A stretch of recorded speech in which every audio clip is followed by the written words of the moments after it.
राम राम बंधुओं, ज्योतिर्लोक में आपका हार्दिक स्वागत है। किस दशा में पहुंच गए हैं, क्या स्तर हो गया है कि अब सूत जी का वर्ण परिवर्तन करने लगे हैं लोग। ये राजनीति, लोकतंत्र और जो सत्ता में है, जो रहा, सबके सब इसका दायित्व, सबका दायित्व बनता है। इसमें सत्ता में जो है वो कहेंगे कि इसका दायित्व मेरा है, ये मेरा दायित्व नहीं है, तो ऐसा नहीं हो सकता है। सूत जी की जाति ढूंढी जा रही है और कहने वाले क्या कह रहे हैं? शूद्र। अच्छा, इसमें एक भागवत वाल का, श्रीमद् भागवत के 10वें स्कंद का जो है बलराम जी ने जो सूत का वध किया, रोमहर्षण नामक सूत का हत्या कर दी, ब्रह्महत्या लगी, तो उस प्रसंग में आधा भाग दिखाया जा रहा है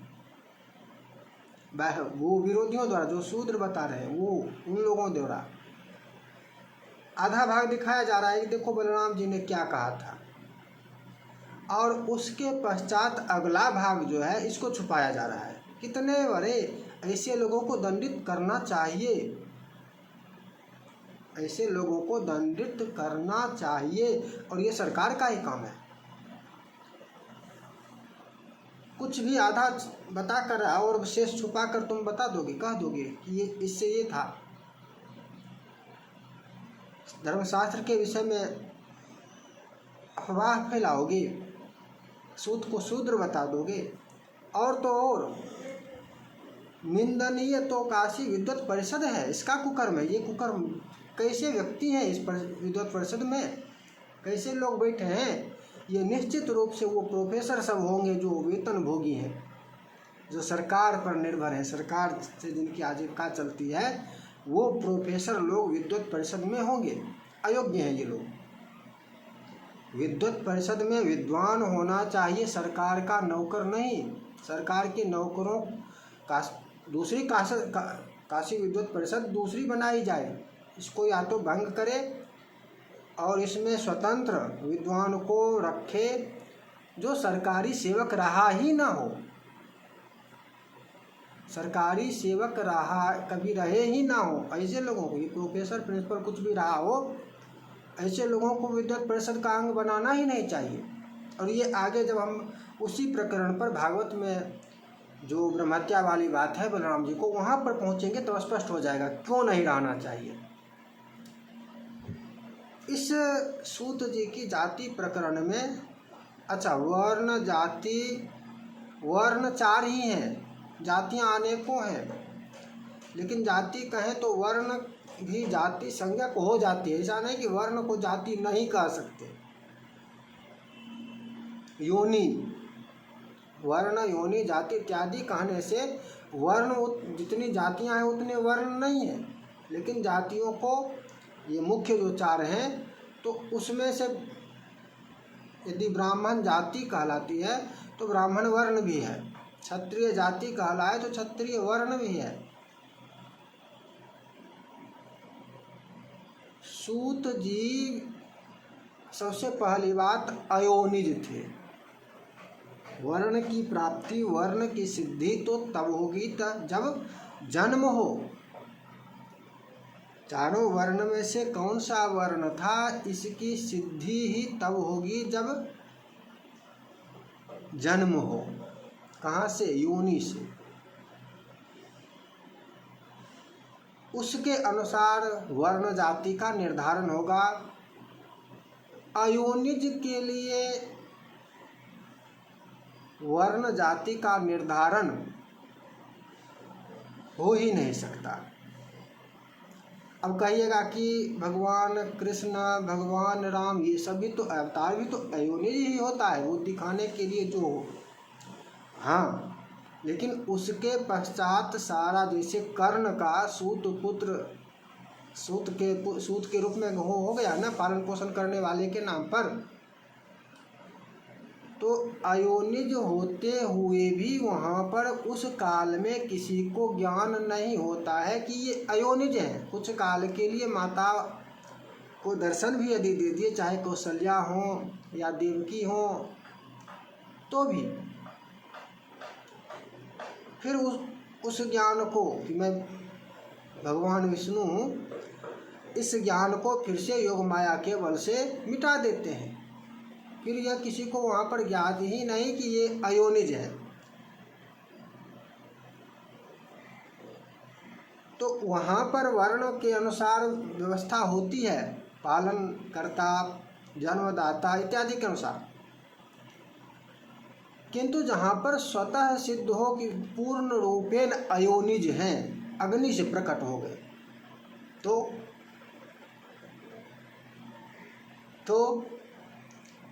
तो मान लिया गया उसमें संस्कार के अनुसार उसे अग्नि से ब्राह्मण वर्ण की प्राप्ति हो जाती है। अग्नि से प्रकट हुआ तो ब्राह्मण वर्ण, क्योंकि अग्नि भी गुरु है, गुरुर अग्निर्द्विजाति नाम, तो भी ब्राह्मण वर्ण की सिद्धि होती है। अग्नि से उत्पत्ति है। पृथु महाराज यज्ञ कर रहे थे तो बृहस्पति के अंश में आहुति हवि, उसके ऊपर इंद्र का हवि पड़ गया, चला गया, या किसी प्रकार से मिश्रण हो गया, जो भी हो, जिस प्रकार से समझे, पुराणों में भिन्न भिन्न प्रकार से मिलती है, थोड़ा सा मिश्रित हो गया, दोनों को का भाग बृहस्पति और इंद्र का भाग मिश्रित हो गया, और इससे सूत जी प्रकट हो गए, अग्नि से उत्पन्न हुए। अग्नि का ब्राह्मण वर्ण तो सूत जी का ब्राह्मण वर्ण, ठीक है। अच्छा, उधर वाले जो हैं, जो शूद्र कह रहे हैं कि भाई सूत तो एक जाति होती है, सूत तो एक जाति होती है, वर्ण संकर, तो वर्ण संकर में भी ये शूद्र कहाँ हो गए?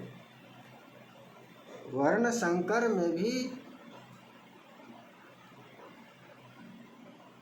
ब्राह्मण कन्या, क्षत्रिय वर पति, ये विधि पूर्वक यदि विवाहित हुए हों, यद्यपि निषेध है, तथापि यदि किया गया हो तो उससे उत्पन्न जो पुत्र होगा वो सूत होगा जाति का, और वो क्षत्रिय से नीचे होगा, वैश्य से ऊपर होगा, वर्ण संकर होगा, शूद्र नहीं होगा।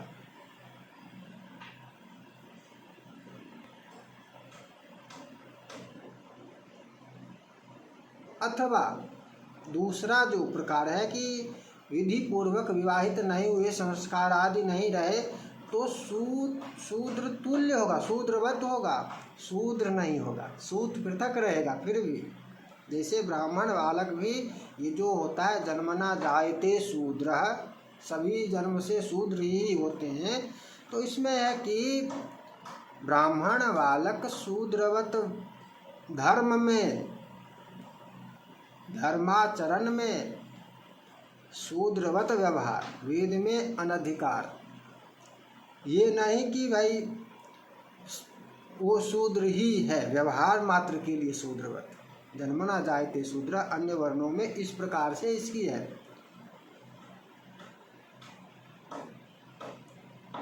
यहाँ पर अब हम पहले एक देखते हैं, सचिंद्र शर्मा जी द्वारा एक आलेख इस विषय में प्रस्तुत किया गया है, और बड़ा महत्वपूर्ण आलेख है, फेसबुक पोस्ट पर भी आपको मिल सकता है।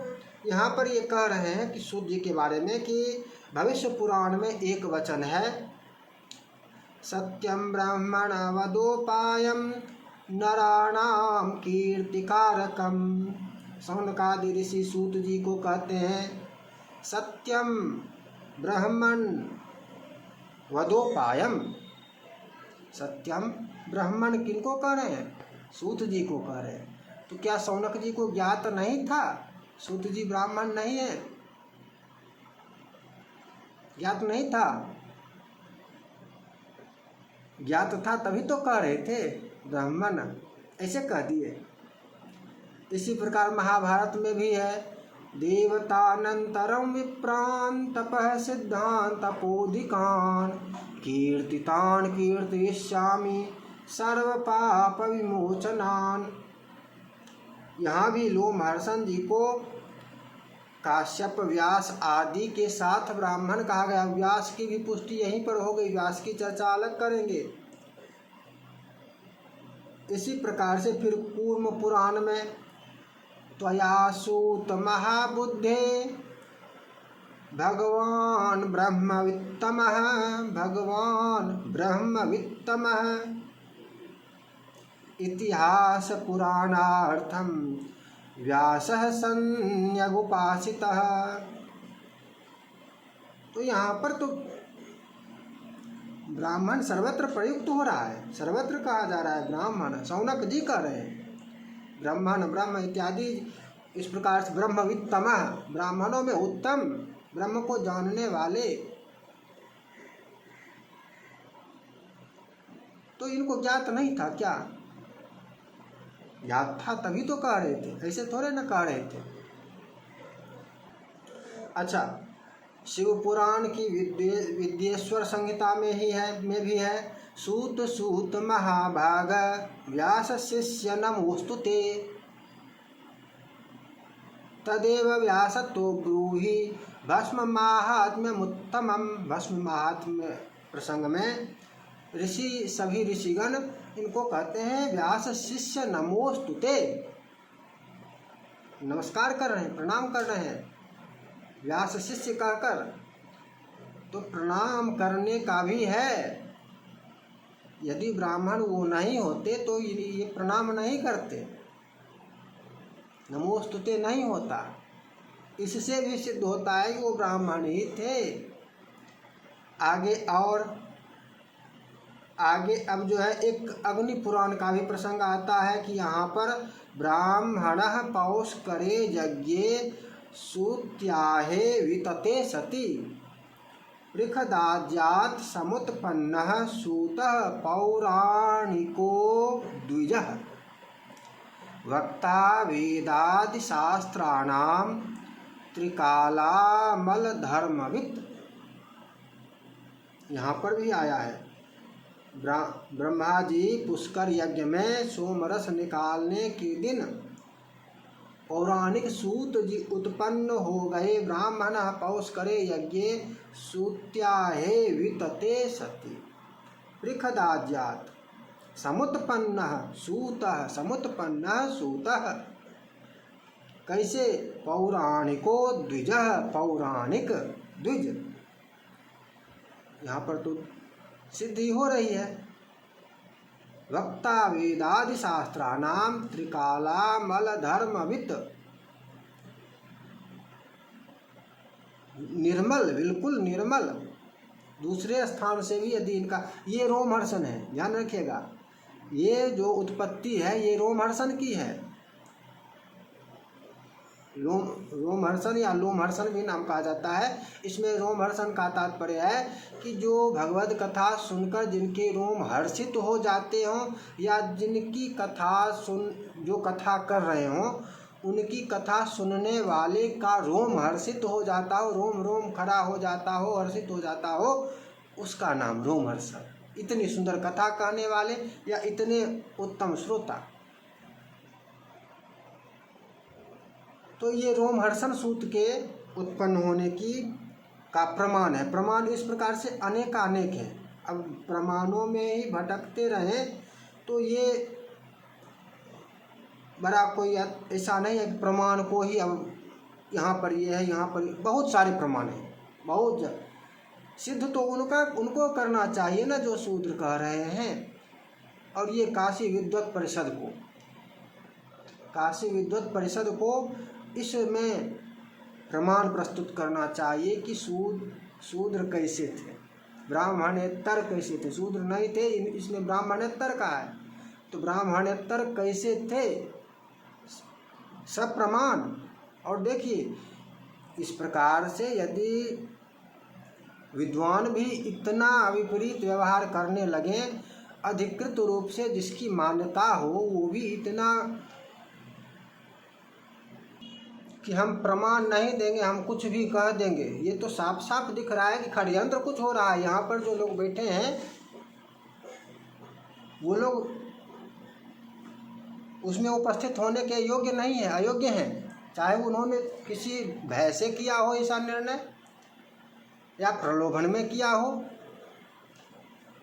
लेकिन खंडन का अधिकार सब प्रमाण, खंडन करने वाला सब प्रमाण खंडन करे, लेकिन प्रस्तुत करने वाला ये परिषद किस अधिकार से ये लोग परिषद में हैं? क्या प्रमाण? इन्होंने कोई प्रमाण तो प्रस्तुत ही नहीं किया। प्रमाण प्रस्तुत करना अनिवार्य था। ये लोग ब्रह्मघाती हो गए, ब्रह्मघाती हैं ये लोग, प्रमाण रहित बोलते हैं। इस प्रकार से प्रमाण रहित निर्णय नहीं दिया जा सकता। ब्रह्मघाती हैं, इन लोगों को निकालना क्या बोले, नहीं बोल सकते ऐसे। आइए भागवत वाले प्रकरण में आते हैं। अच्छा, इस प्रकरण में भागवत बलराम प्रकरण, रोमहर्षण की हत्या से संबंधित जो चर्चा है बलराम जी द्वारा, लेकिन उससे पहले अच्छा इस पहले इसी को समझ लेते हैं। इसमें ये जो है पृष्ठ संख्या गीता प्रेस की 518, दशम स्कंद अध्याय 78 का जो ये किया जा रहा है, फेसबुक इत्यादि पर दिखाया जा रहा है, इसमें आधा भाग दिखाया जा रहा है, पूरा नहीं दिखाया जा रहा है। इसमें प्रसंग है कि पहले बलराम जी जहाँ पर सूत जी कथा कह रहे थे और शौनकादि ऋषि श्रवण कर रहे थे, उस नैमिषारण्य क्षेत्र में पहुँचे तो तमागतमभिप्रेत्य मुनयो दीर्घशत्रुनः अभिनंद्य यथा न्यायं प्रणम्योत्थाय चार्चयन्। क्या हुआ, घटना क्या हुई?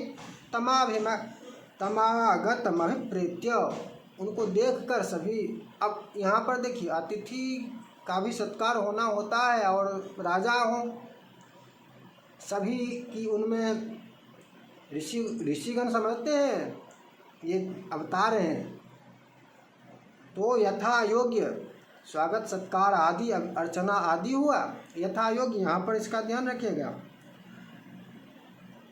यथा न्यायम, न्याय के अनुसार, शास्त्र के अनुसार, ये नहीं कि ऋषियों ने, न्याय के अनुसार जो भी व्यवहार था वो हुआ। सोर्चितः सपरिवारः कृतासन परिग्रह रोमहर्षणमासीनः महर्षेः शिष्यमैक्षत। अब इनकी दृष्टि जाती है रोमहर्षण पर कि अरे ये तो, और वो व्यास गद्दी क्या व्यास पीठ पर बैठे हुए थे। अभी देखिए यहाँ पर जो बैठ जाते हैं, बैठे रहते हैं और बैठकर व्यासपीठ पर करते हैं ना, नहीं करते हैं, व्यासपीठ पर बैठकर करते हैं। रोमहर्षण खड़ा नहीं हुए थे, वे व्यासपीठ से उठे नहीं थे, रोमहर्षण स्वागत में नहीं आए, रोमहर्षण सूत। तो बलराम जी को क्रोध आ गया और क्रोध में ये कहने लगे कि देखो देखो ये तो प्रतिलोमज है। कस्मादसा विमान विप्रा नद्यास्ते प्रतिलोमजः धर्मपालांस्तथैवास्मान् वधमर्हति दुर्मते। ये श्रेष्ठ ऋषि मुनियों के सामने हम जैसे धर्मपालक राजाओं के सामने उच्च आसन पर विराजमान है, ये तो वध के योग्य है। वधमर्हति दुर्मते, दुर्मति है। इसी प्रकार से और भी बहुत सारी बात कही। यहाँ पर यही प्रतिलोमज वाली बात आ जाती है। प्रतिलोमज कि बलराम जी ने तो कहा, भागवत में तो लिखा हुआ है प्रतिलोमज। प्रतिलोमज वही वहाँ पर हविष्य में ही है। प्रतिलोमज हविष्य में ही है कि बृहस्पति के का अंश जो हवि था उसके ऊपर इंद्र का अंश हवि आ गया, तो इंद्र का हवि ऊपर हो गया और बृहस्पति का हवि नीचे हो गया, इससे प्रकट हुए, और इससे प्रकट हुए तो बृहस्पति, ब्राह्मण, इंद्र, क्षत्रिय, तो इसको प्रतिलोमज कहा। प्रतिलोमज की सिद्धि यहाँ इस प्रकार से होती है। ऐसा नहीं कि वो अयोनिज है। सूत जी अयोनिज है। इस प्रकार से यहाँ पर प्रतिलोमज कहा जा रहा है। आगे और स्पष्ट हो रहा है, यहीं पर हो रहा है। इसमें आधा भाग मात्र ये लोग दिखाने वाले, दुष्प्रचार करने वाले करते हैं, पूरा भाग इसको करते नहीं है। और आपने भी यदि देखा होगा तो इसको और स्पष्ट कर लीजिए, उसका अगला भाग भी समझना होगा, आगे क्या हुआ है, आगे क्या लिखा हुआ है, सारी बातें। कहते हैं एतदर्थो हि लोकेस्मिन् अवतारो मया कृतः। किस लिए? मेरा अवतार इसीलिए हुआ है, वध्या में धर्म ध्वजिनस्ते पातकिनोधिका। ये धर्मध्वज जो होते हैं कि भाई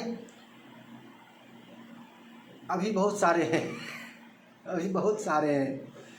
धर्म का कार्य कर रहा हूँ, और अशौच को भी नहीं मानते हैं।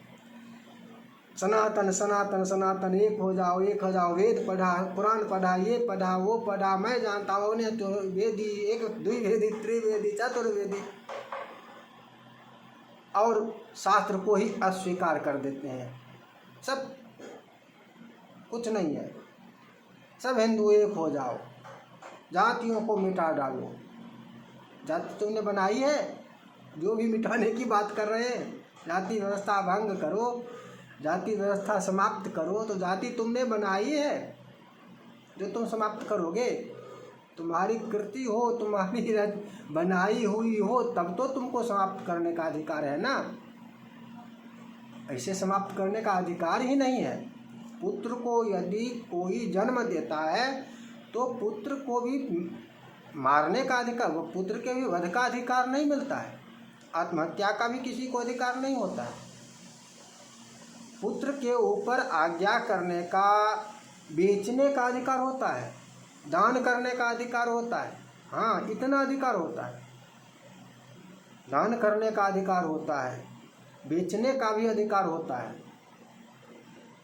तो ये जो जाति व्यवस्था है, ये तुमने यदि बनाया, ये तो भगवान के द्वारा सारी व्यवस्था बनाई गई है।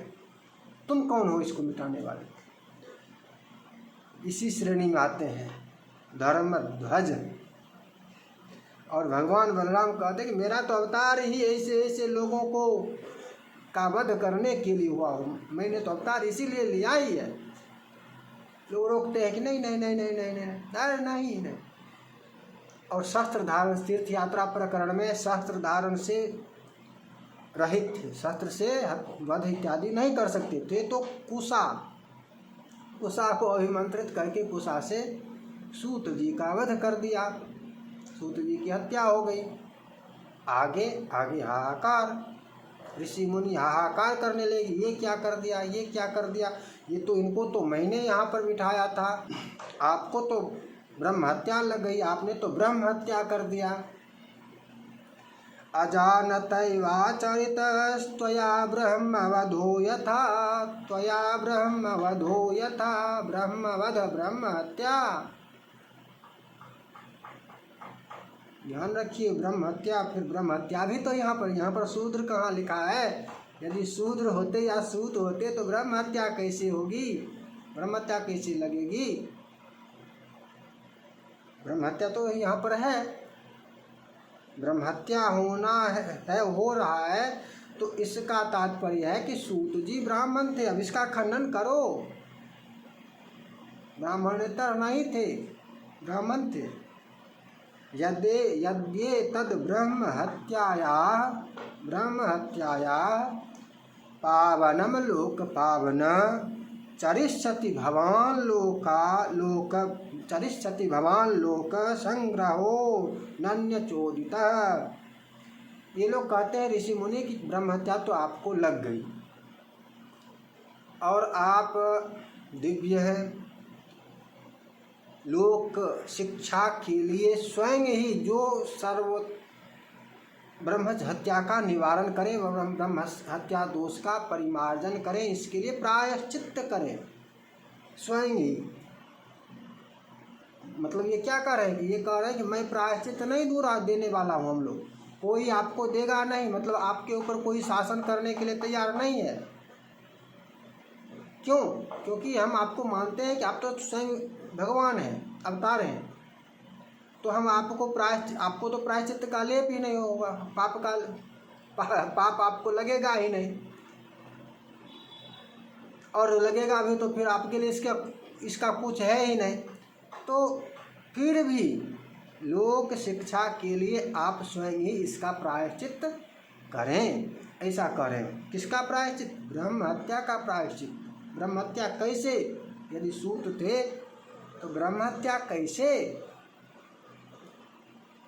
ब्रह्म हत्या लगी, इसका तात्पर्य है कि सूत जी ब्राह्मण थे, रोमहर्षण ब्राह्मण थे। अच्छा, ब्राह्मण थे तो सूत क्यों, सूत क्यों, सूत क्यों? इसको थोड़ा सा और समझ लें, या इस चर्चा को पहले बोले थे कि ये परिषद वाले प्रकरण में चर्चा होगी, लेकिन वीडियो लंबी हो जाएगी, तो आगे की चर्चा को यहीं पर, यहाँ जितना अभी प्रसंगवश अपेक्षा थी उतनी चर्चा हो गई है। ये परिषद वाली चर्चा, क्योंकि यहाँ पर प्रायश्चित्त में फिर है कि ऋषि मुनियों ने कह दिया, आगे थोड़ा सा संक्षेप में, किंतु बलराम जी ने पुनः कहा कि नहीं, मुझे आप लोग ही प्रायश्चित्त दीजिए। प्रायश्चित्त इन्होंने लिया ऋषि मुनियों से, उन्हीं लोगों से इन्होंने प्रायश्चित्त लिया। आगे वहाँ पर बैठाने का विधान तो इनके पुत्र को बैठाने का विधान कर दिया। इन्होंने ऐसा भी कहा, भाई चलो भाई ऐसा हो गया, आपने आयु दिया था, शरीर की रक्षा का दिया था, ये सब कर दिया था, तो मैं इनको जीवित कर देता हूँ, आप जैसा कहिए मैं वैसा कर दूँगा। तो ऋषियों ने कहा कि नहीं, आपको अब जैसा उचित लगे वैसा कीजिए। तो इन्होंने कहा कि चलो अब इनकी हत्या हो गई, इनकी मृत्यु हो गई, मैं ब्रह्म हत्या कर लूँगा, ब्रह्म हत्या का प्रायश्चित कर लूँगा। आप लोगों के अनुसार जो सबसे अधिक कठिन प्रायश्चित होगा उसको करूँगा। और इन्हीं के जो पुत्र उग्रश्रवा हैं, सौती, उनको यहाँ पर कथा कहने के लिए बैठा देता हूँ, क्योंकि आत्मा इन्हीं का पुत्र वो हैं, रोमहर्षण के पुत्र उग्रश्रवा है। तो आपका जो वचन था, आपने जो दिया था आयु, सुरक्षा इत्यादि, तो उसकी भी संपूर्ति उससे हो जाएगी, उसमें भी विघ्न नहीं आएगा, ये सूत ही होंगे। सौती आया है इस प्रकरण में, ठीक है, इसका भी ध्यान रखिएगा। अब बात आती है सूत, अच्छा, सौती पर चर्चा करने से पहले यहाँ ब्रह्म हत्या प्रकरण में एक और थोड़ी सी चर्चा आवश्यक है। श्रवण कुमार का प्रसंग आपने अन्यत्र भी सुना होगा, तो वहाँ पर भी ये चर्चा हुई होगी कि ब्रह्म हत्या ब्राह्मण की हत्या होने से ही लगता है। दूसरा, यदि कोई है महापातक तो उसको ब्रह्म हत्या के समान कहा जाता है, ना कि ब्रह्म हत्या कहा जाता है। ब्रह्म हत्या के समान, ब्रह्म हत्या नहीं, ब्रह्म हत्या के समान। यहाँ पर स्पष्ट रूप से ब्रह्म हत्या कही गई है, तो इसका तात्पर्य है कि ब्रह्म हत्या के समान नहीं, ब्रह्म हत्या ही। यदि वो मुनि होते, साधु वेशधारी होते, संत होते, इत्यादि होते, तपस्वी होते, जो कुछ भी होते, ब्राह्मण नहीं होते, तो ब्रह्म हत्या नहीं लगती। कैसे? तो उसी श्रवण कुमार के प्रसंग में श्रवण कुमार अपने माता पिता को लेकर जा रहा था, दिखने में तो मुनि का वेश धारण किए हुआ था, लग रहा था दशरथ जी ने जब मारा बाण तो इनको तो लगा कि मैंने तो ये तो ब्रह्म हत्या का भय इनको होने लगा। श्रवण कुमार तड़प रहा था, उसने कहा कि मेरा यह बाण निकाल दीजिए, और ये बाण निकालने में पीछे हट रहे थे। ये ऐसे तो कुछ काल तक ये कष्ट रहेंगे, और यदि बाण निकाल दूंगा तो इनकी तत्क्षण मृत्यु हो जाएगी और मुझे ब्रह्म हत्या लग जाएगी। तो श्रवण कुमार ने वहाँ पर कहा, वाल्मीकि रामायण के अध्याय 63 श्लोक संख्या 50 में है, अयोध्या कांड, ब्रह्म हत्या कृतं पापम हृदया दपनीयतां न दुजातिरहम राजन माँ भूते मनसो व्यथा। कह रहे हैं श्रवण कुमार, ब्रह्म हत्याकृत पापम हृदयादपनीयताम। आप ये जो डर रहे हैं कि मुझे ब्रह्म हत्या लग जाएगी, तो इसके लिए मत डरिए, मैं ब्राह्मण नहीं हूँ, ब्रह्म हत्या आपको नहीं लगेगी, मेरा बाण निकाल दीजिए।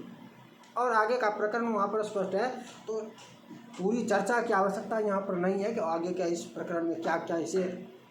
यहाँ पर चर्चा का प्रकरण ये है कि उस श्रवण कुमार को जो इन्होंने मारा, दशरथ ने मारा, उसकी मृत्यु हुई, तो वहाँ पर उसने स्वयं कहा मैं ब्राह्मण नहीं हूँ, इसलिए ब्रह्म हत्या का भय मत रखिए कि आपको ब्रह्म हत्या लग जाएगी। क्या मतलब हुआ? मतलब हुआ कि ब्रह्म हत्या ब्राह्मण की हत्या होने पर ही लगती है। जैसे इंद्र को लगी, त्रिशरा और वृत्रासुर, तो एक स्थान पर तो 4 भाग में उन्होंने बांट दिया। लेकिन ब्रह्म हत्या ब्राह्मण के, चाहे वो असुर क्यों ना हो, चाहे वह असुर क्यों ना हो, फिर भी इन और मारने वाले, हत्या करने वाले देवता क्यों ना हो, देवराज इंद्र क्यों ना हो, ब्रह्म हत्या उनको भी लगी, ब्रह्म हत्या उनको भी लगी। और यहाँ पर जन्मना ही है, यदि कर्मणा होता तो यहाँ पर तो वो उसका वर्ण परिवर्तन हो जाना चाहिए था ना। अच्छा, कितना बदलेगा, कब कब बदलेगा, कैसे कैसे बदलेगा? कर्ण को तो दे दिया ना, राजा बना दिया ना, उसके बाद भी कर्ण सूत पुत्र ही क्यों रहा, सूत ही क्यों रहा? उसके बाद तो क्षत्रिय हो जाना चाहिए था उसका वर्ण, उसका क्यों नहीं परिवर्तित हुआ?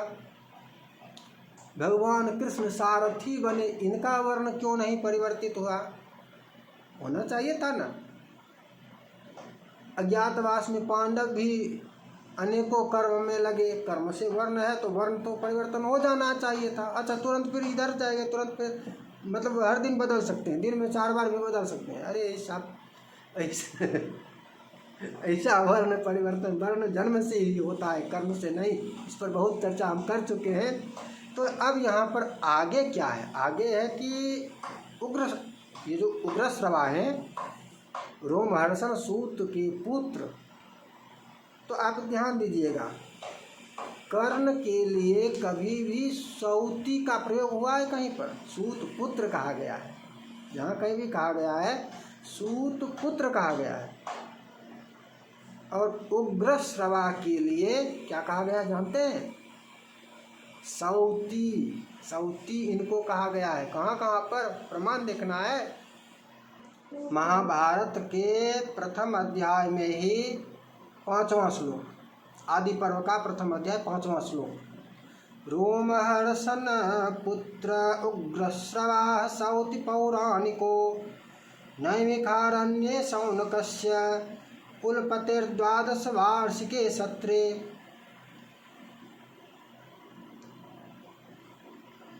यहाँ पर क्या कह रहे हैं? रोमहर्षण पुत्र उग्रश्रवा सौते पौराणिको। सौती कह रहे हैं, सौती, सूत नहीं कहे, सूत पुत्र नहीं कहे, सौती। सौती का तात्पर्य ही हो जाता है सूत का, जिसका नाम हो उसका पुत्र, जिसका नाम हो सूत, उसका पुत्र सौती होगा, सौती कहलाएगा। सूत जाति का नाम हो, जो ये लोग कहते हैं वर्ण संकर वाली जाति यदि सूत होती तो ये भी सूत ही कहलाते, तब सौती नहीं होते, नहीं कहा जाता। जैसे ब्राह्मण का पुत्र ब्राह्मण ही कहलाएगा, ब्राह्मण ही कहलाएगा। क्षत्रिय का पुत्र क्षत्रिय ही कहलाएगा, वर्ण में परिवर्तन नहीं होगा, उसमें क्षत्रिय ही कहलाएगा। या क्षत्रिय पुत्र, ये ऊपर से लगाने की बात है, पुत्र वैश्य का वैश्य ही कहलाएगा, शूद्र का शूद्र ही कहलाएगा। या जाति में भी जाए, किसी भी जाति में, तो उस जात कहीं पर कुछ बदला है? जो जाति है उसका पुत्र भी उसी जाति का कहलाएगा उसमें।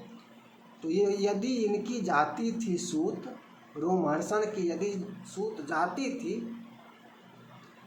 वर्ण संकर थे, तो इनके पुत्र सौती कैसे हो गए? सौती कैसे हो गए? ये नाम में होता है। ऐसा नाम हो तो नाम के आधार पर होता है। जैसे वसुदेव के पुत्र वासुदेव, कुंती के पुत्र कौन्तेय, पृथा के पुत्र राम, रघु के राघव, भगीरथ से भागीरथी, भगीरथ से गंगा, भागीरथी। इस प्रकार ये नाम का परिवर्तन जो होता है, तो इस प्रकार से होता है नाम का परिवर्तन। वर्ण जाति का परिवर्तन इस प्रकार से नहीं होता है। तो इसका सौती, अच्छा आगे देखिए, आगे इसमें फिर सौती उवाच है। उवाच यदि, तो क्या सौतिरुवाच, सौतिरुवाच मतलब सौती, यहाँ पर इनका नाम ही हो गया। नाम, इसका तात्पर्य कि सूत जी के पुत्र, जिनका नाम था सूत, उपाधि थी सूत, नाम था रोमहर्षण, और सूत नाम से भी जाने जाते थे। उपाधि कहिए या सूत संज्ञा दीजिए, वो उनके लिए नाम का अंग है। जाति से संबंध है ही नहीं, वहाँ पर वर्ण से कोई संबंध है ही नहीं। अन्यथा यहाँ पर इनको भी सूत ही कहा जाता, सौती नहीं कहा जाता। तो इस प्रकार से जो है सूत जी का जो वर्ण जाति कहें, यद्यपि ये विवाद का विषय बनना ही नहीं चाहिए था, किंतु बन गया। और इसमें जो कह रहे हैं ऐसा, जो मतलब वो लोग सामान्य लोग प्रश्न करें तो जिज्ञासा वाले की जिज्ञासा का निवारण होना चाहिए, तो ठीक है। लेकिन जो लोग आरोप प्रत्यारोप आक्षेप उपहास करने वाले हैं, उनको दंडित किया जाना चाहिए, वो दंड के पात्र हैं। जो लोग भी आक्षेप प्रक्षेप और इसका ये कर रहे हैं, मतलब राजनीतिकरण, सामाजिक विद्वेष फैलाने का कार्य करते हैं कि समाज में एक दूसरे से विद्वेष हो। भाई सूत को शूद्र कह दो, व्यास को शूद्र कह दो, वाल्मीकि को शूद्र कह दो, इससे द्वेष फैलाओ, तो उन लोगों को दंडित करना चाहिए। और ये लोग जो काशी विद्वत परिषद में रहकर प्रमाण के बिना किसी प्रमाण के कह दें कि ब्राह्मणेतर, तो ये लोग तो क्या कहें, इनके बारे में तो अभी अधिक हम बोलना नहीं चाहते इन लोगों के बारे प्रति। लेकिन इस काशी विद्वत परिषद जो है, ये परिषद संदेह के घेरे में है। इसमें अयोग्य लोग बैठे हुए हैं। इनको ब्राह्मणेतर कहने का अधिकार है, दें, कहें, किंतु प्रमाण प्रस्तुत करके कहें, प्रमाण के बिना नहीं, प्रमाण के बिना नहीं कह सकते। और ये बहुत बड़ा इन लोगों ने ऐसा कर दिया कि भाई अब ये विश्वसनीय नहीं रहे। ये अपनी काशी विद्वत परिषद की जो विश्वसनीयता है, उस विश्वसनीयता का इन्होंने सत्यानाश कर दिया। अब इनकी बात पर विश्वास नहीं हो सकता, विश्वास नहीं। अब ये प्रमाण भी यदि देंगे तो उस प्रमाण का परीक्षण करना होगा। देखिए विद्वत परिषद जो है, इसकी महत्ता यह है कि जो कह देती वही मान्य, इतनी महत्ता है। किंतु कहें क्या, शास्त्र सम्मत ही कहेंगे, ये इसकी बाध्यता है। कोई भी हो, मेरी भी बाध्यता है कि मुझसे भी कुछ पूछा जाए तो शास्त्र सम्मत ही कहें, ये व्यक्तिगत रूप से भी। और विद्वत परिषद का तात्पर्य है कि वहाँ पर एक से त्रुटि हो सकती है, एक से त्रुटि हो सकती है, अनेक रहेंगे और उसमें एक दूसरे अनेकों विरोधाभास वाले सभी विषयों का निराकरण करके संगति पूर्वक, संगति करते हुए, क्योंकि नैषा विसूर्यस्य मतिम न भिन्नम, तो उसकी संगति भी आवश्यक है। विद्वत परिषद का तात्पर्य है यहाँ से वहाँ से अनेकानेक विरोधाभासी भी यदि हैं भी, विरोधाभासी वचन यदि हैं भी, तो उसकी संगति करके, युक्ति युक्त करके और तब उचित निर्णय। यहाँ पर ऐसा लिखा है, यहाँ पर ऐसा लिखा है, इस दोनों का तात्पर्य इस प्रकार से ऐसा है, लेकिन प्रमाण का उल्लेख करते हुए। तो ये अविश्वसनीय हो गई, इसकी विश्वसनीयता समाप्त हो गई काशी विद्वत परिषद की। लेकिन इस पर अधिक क्या बोलें, क्या कहें। तो आज ये चर्चा सूत से संबंधित थी, पुनः आगे नई चर्चा करेंगे। जय जय श्री राधे।